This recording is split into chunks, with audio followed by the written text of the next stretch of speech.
నా పేరు పట్టాభి వినయ్ కుమార్. మాది దావరమడుగు గ్రామం. మాకు జగన్మోహన్ రెడ్డి గారి ప్రభుత్వంలో మా పిల్లలకి అమ్మఒడి వచ్చింది, నాకు వాహన మిత్ర వచ్చింది, అలాగే గవర్నమెంట్ ద్వారా నాకు ఇళ్ల పట్టా కూడా వచ్చింది.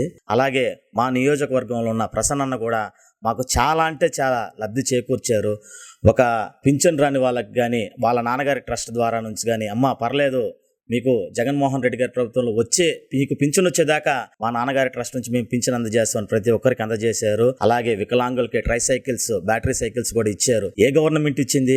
ఇంతకుముందు పోలం రెడ్డి గారు ఉన్నారు, ప్రజల దగ్గర కూడా వెళ్ళలేదు ఆయన. కనీసం ప్రజల్లో కూడా తిరిగి వాళ్ళకి కష్టాలు కూడా ఎవరు కూడా ఏంటి మీ బాధలు ఏంటి అని అడగల. కానీ మన ప్రసన్న కుమార్ రెడ్డి గారు చాలా అంటే చాలాగా మళ్ళా ఇటువంటి ఎమ్మెల్యేని మనం గెలిపించుకోవాలి, పైన జగన్మోహన్ రెడ్డి గారిని సీఎం కూడా చేసుకోవాలని ప్రతి ఒక్కరిని కోరుతున్నాను. దీనికి మేమంతా సిద్ధం.